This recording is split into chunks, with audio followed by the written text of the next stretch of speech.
Welcome to the Health Reimbursement Bridge Certification. My name is Joshua Brooker, and I'm really glad that you're here.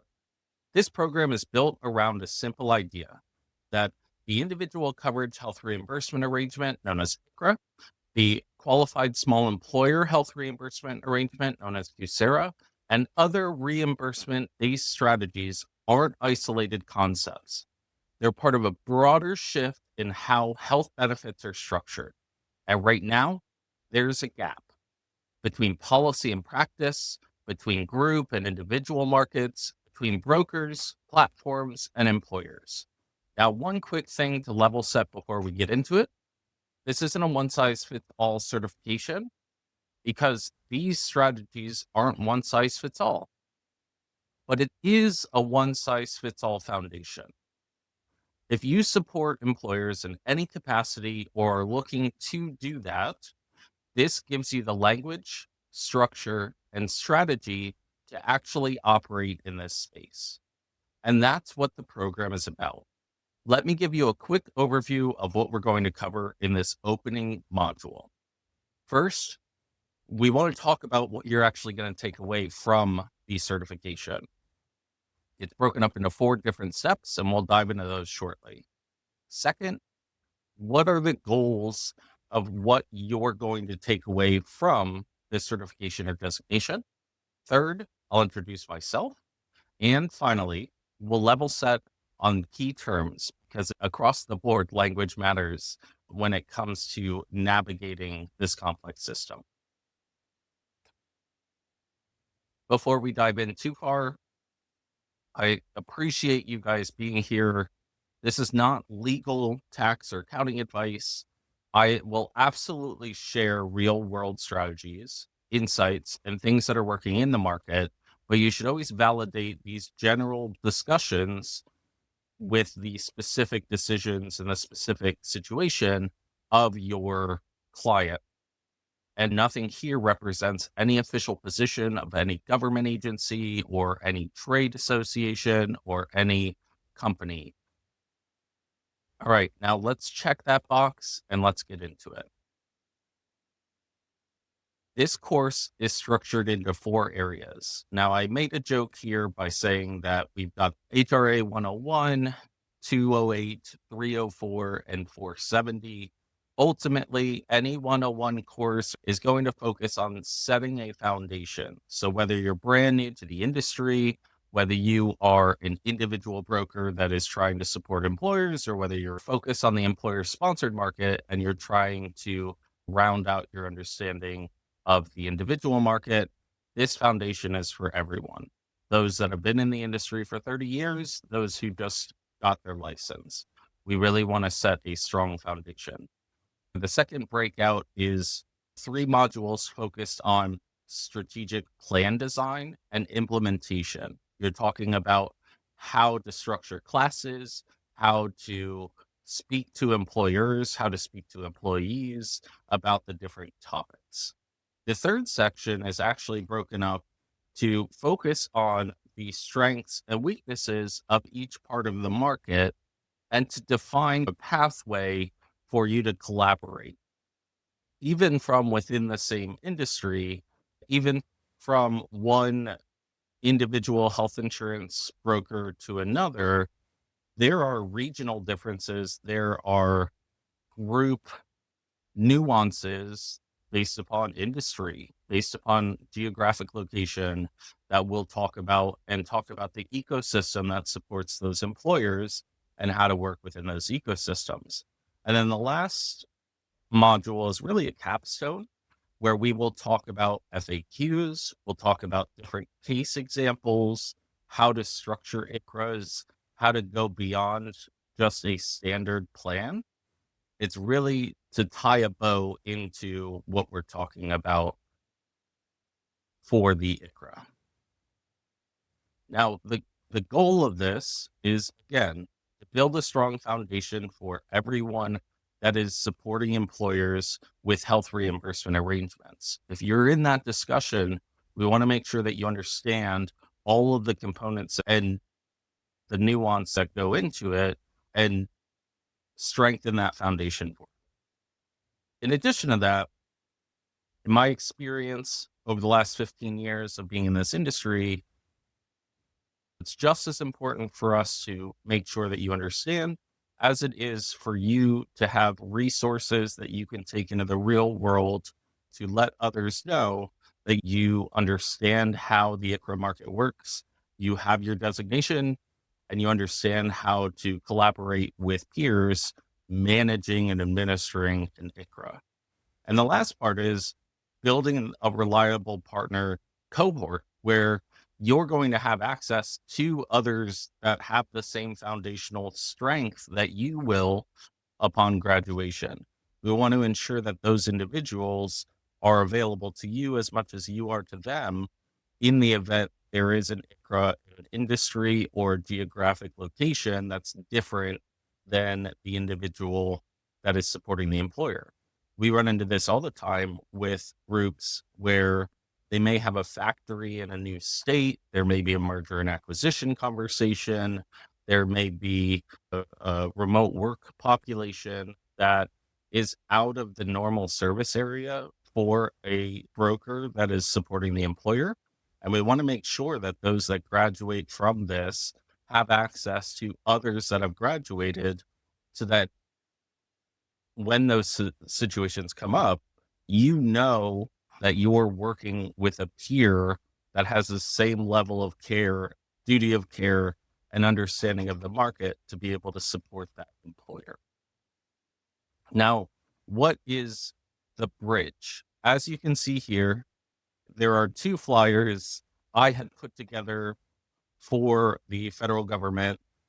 This report was the foundation to this certification. I was asked by CMS to come up with a list of frequently asked questions that they could use as the basis or the foundation educating the industry on how an ICHRA works. And the reality was, when I spoke to them, I had said, there is no one FAQ. It depends on who you're talking to. The fundamental understanding of someone who works with employers in the employer-sponsored market is different than the fundamental understanding of individuals that work directly with families in the individual market.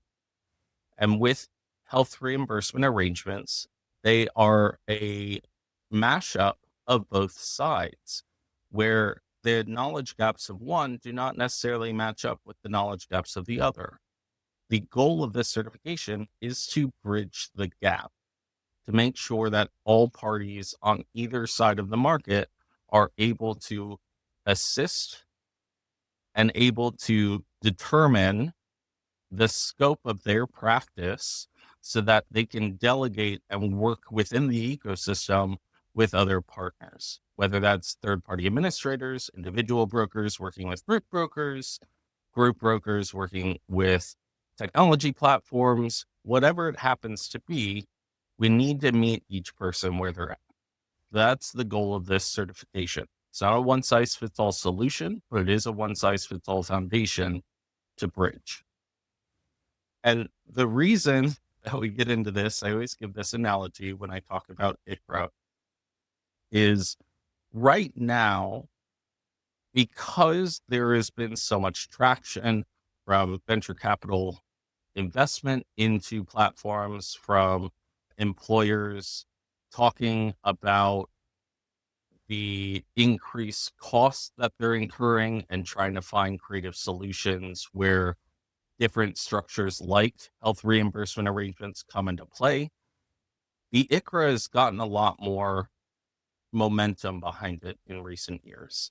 And the reality is that the individual market and the group market are currently very much akin to what you see here. On the left-hand side, it's almost like the individual market is on the bride side of a wedding ceremony, and the group or employer-sponsored market is on the groom side of the wedding ceremony, trying to determine which one of us is going to be the ones to help these employers with this solution.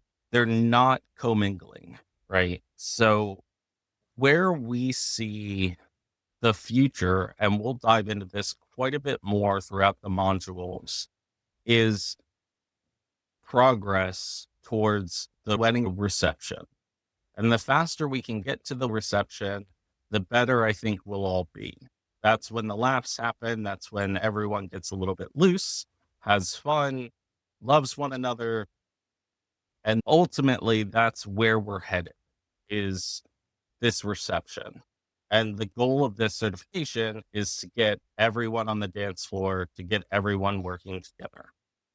My name is Joshua Brooker. As I mentioned, I have been in this industry for 15 years now, and I was a financial advisor by training. I have a bachelor's in finance, and I managed about 200 million in assets, where I did investment research, built portfolios, and advised individuals on managing their money. And I got double billed when my little guy on the left was born. He's not so little anymore. He's 13 at this point, but it made me realize that even someone who asks every question about health insurance and tried to really get to the bottom of what to expect with having my first child, if I could get it wrong, others could too. Now, since then, I started a health insurance agency where we assist clients in 12 states, and we focus on the smaller end of the employer sponsored market, the individual market, Medicare market, and I have a nonprofit that focuses on Medicaid and CHIP. In 2018, I realized that having an agency and assisting people with navigating health insurance could only impact so many households across the country. And that's when I started getting involved with policy. So on the right-hand side, you'll see there that I'm meeting with a member of the House of Representatives in Washington, D.C. And that is a good segue into where I'm at today. I'm the chair of the Individual Market Working Group at the federal level. I'm a member of the Legislative Council for the National Association of Benefits and Insurance Professionals, or NABIP, formerly NAHU. And with CMS and CIO, I'm in their agent and broker working group, where I advise them on the individual market and what we're seeing as the tip of the spear. When this administration took over in January of 2025, they appointed Peter Nelson to administer CISIO, which is the Center for Consumer Information and Insurance Oversight. They are the ones that oversee healthcare.gov and the individual markets, both on and off exchange. And they started an ICHRA working group that I have been a part of ever since. I was the first broker to get involved and represent NABIP and the broker community in those conversations. And then in Pennsylvania, which is where I live, there is a board of directors that oversees the insurance exchange called Penny. And then right below the board of directors is the advisory council to the board, and I'm a member of that as well. I've been working with members of the House and Senate, Ways and Means, Senate Help Committee, the Government Affairs Office, the Office of Management and Budget, CMS, over the last several years, and have spoken around the country about ICHRA and about the ACA markets at several events, as well as being quoted by several news outlets. This market is my baby. I got into this industry because of a personal situation where I realized that there were issues, and I've stuck around and will continue to stick around to help make large changes by whether it's the media, the executive branch of the government, Congress, or members of the industry, letting them know what's actually happening and how policy transfers into practice. And that's really where I'm coming at from this certification. As far as credentials are concerned, again, I have a bachelor's in finance and a financial planning certification from Penn State, which allows me to sit for the Certified Financial Planning Board or CFP. A lot of the conversations around affordability and taxation in the individual market come up quite a bit. And those are things that I have a core understanding around. From NABIP, I have my REBC or Registered Employee Benefits Certification, where I specifically focus on account based health plans and individual coverage HRA or any of the health reimbursement arrangement structures are what are known as account based health plans. So we'll talk about being compliant just in general in employee benefits, and we'll drill down into that individual market specifically.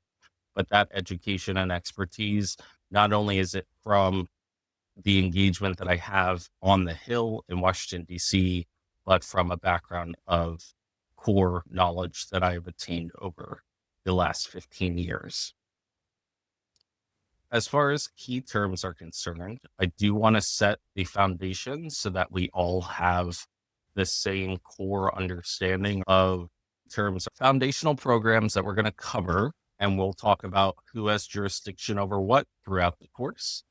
We're going to talk about the Affordable Care Act. It comes into play quite a bit when it comes to compliance, and will pair with the rulemaking that happened with ICHRA. ERISA, we're talking about employer-sponsored plans, so that does have to come into play. HIPAA, when we start talking about who has control over what data, we will dive into HIPAA and high trust a little bit. Ultimately, a lot of the vendors that are focused on ICHRA today have to take into consideration protecting consumer data and keeping a firewall between what the employer and the employee has access to. So we will dive into that. The organizations or institutions that oversee these will be the IRS, Department of Health and Human Services, which drills down to CMS, and then down to CCIO, which happens to be under CMS, and the Department of Labor, which oversees ERISA, EDSA, and we'll dive into that a bit more as the course goes on. From an eligibility perspective, we are going to talk about minimum essential coverage. It does vary, so we want to make sure that there's compliance there. QLE or qualified life event, typically when it comes to group brokers or the employer sponsored market, they know QLE all day long. That's what they refer to when it comes to a life event. The individual market tend to say special enrollment period or SEP. So it's a little bit different terminology, but it is still very much the same when it comes to a life event or an event during the year that allows you to enroll in a plan because of getting married, getting divorced, having a baby, moving to a new geography, losing coverage, whether that is leaving an old employer, coming to a new one, maybe a spouse was on TRICARE, maybe there was Medicaid involved. All of these examples will be expanded on throughout the course, but keep in mind QLE or SEP tends to be the same term, different verbiage. And then open enrollment, I think most people that deal with health insurance understands that there's a period throughout the year that you're going to enroll in a plan. Unlike the group market, the individual market, whether they're an exchange or not, the plans run on a calendar year basis. So there is some control to that open enrollment period that must be considered. As far as premiums are concerned, we are going to dive into premium tax credits and advanced premium tax credits, primarily when it comes to what's known as a QSARA or qualified small employer HRA. So those are terms that you're going to want to be cognizant of. And ultimately, tax credits are a tax benefit that is available to an employee when they have a QSARA to supplement what the employer is providing. So if the employer with fewer than 50 employees didn't offer any benefits, that employee would be able to go through the marketplace and get a tax credit. They advance it, which just means that throughout the year, they pay that credit directly to the insurance company. And then at the end of the year, just like payroll taxes, they have to file their taxes, reconcile it, and they figure out whether or not it was paid properly or not. We will dive into the federal poverty limit and different thresholds by state that impact whether or not someone's eligible for CHIP or Medicaid and how that works. Minimum value, which we'll dive into, especially when it comes to minimum essential coverage or MEC plans, and where ICHRA tends to fit different than a traditional MEC would. So minimum value dives into the amount of healthcare costs that a plan must cover. And then we will dive into affordability testing. Affordability is a legal structure, a legal term, not an opinion. And we'll talk about the nuances between what an individual coverage ICHRA and a traditional group health plan have. There are some differences when it comes to affordability, specifically around spouses and dependents.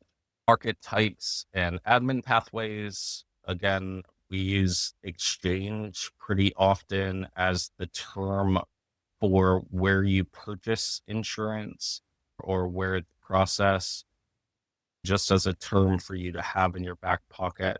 The way that I try to explain healthcare.gov or any state-based exchange like Covered California or Penny or Georgia Access or what have you is an exchange is just a place to buy a product. It's like going to the grocery store. The product doesn't change, pricing doesn't change in the individual market because everything is community rated. The pricing is standard. There's no negotiating, it's fully insured. So the exchange is where you go to purchase coverage. You have to use that exchange when it comes to QSERAs and employees that are looking to get access to those tax credits. The exchange does two things. One, it determines eligibility and the amount of tax credit that the consumer should be eligible for. And two, it turns around and notifies the insurance company, hey, by the way, you have a new enrollee, bill that enrollee X, bill us Y. That Y is the tax credits that the individual would be receiving when it comes to qualified small employers. Generally, any group that is an applicable large employer of 50 employees or more is not necessarily going to be operating with on-exchange plans. They will be operating with off-exchange plans for the tax-favored benefits. It will be something we touch, but not something that everyone uses. SHOP, when the Affordable Care Act came out, they came out with a program. Most states don't have a SHOP, but it is in the statute. SHOP plans are not reimbursable by a health reimbursement arrangement because they are traditional health insurance plans. So we're going to skip over SHOP, but it is a term that's out there. It's just not applicable when it comes to ICHRA and QSERA. So I want to make that delineation early so that you're aware. Direct enrollment or enhanced direct enrollment pathways, when it comes to doing an enrollment in the individual market, if you are interacting with on-exchange enrollments, most people are not going to healthcare.gov to submit an application. They are using a third-party platform to do that for them. So the individual is enrolled through a platform. If it's on exchange, it's typically an enhanced direct enrollment platform, which is just a platform that accepts the applications, submits it on behalf of the exchange forwards it along to the insurance companies.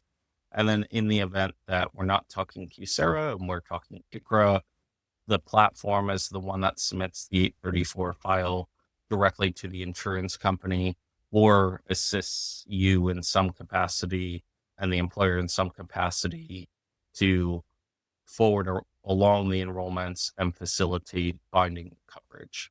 Third-party administrators are really where we see that, whether you're working with a SaaS platform, software as a service platform, whether you're working with a traditional third-party administrator or TPA, whether you're working with an EDE, they're all ways of submitting coverage.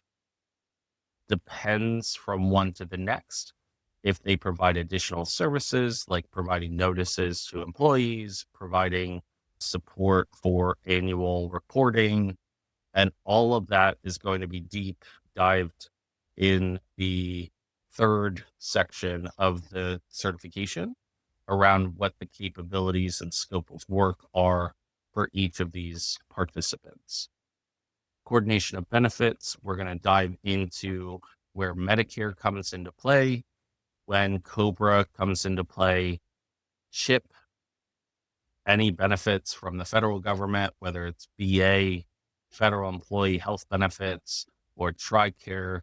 We want to make sure that we're coordinating with these other benefits so that your employees are not in a position to where they are going to be adversely impacted by taking one or the other when it comes to offers of coverage. Why are you here today? Our goal for this certification is to bridge the gap between the individual market and the group market to talk about individual coverage health reimbursement arrangements and any health reimbursement arrangement where we have to consider not only what employers are the best fit, which we're going to dive into in the case studies in the fourth quarter, if you will, of the certification.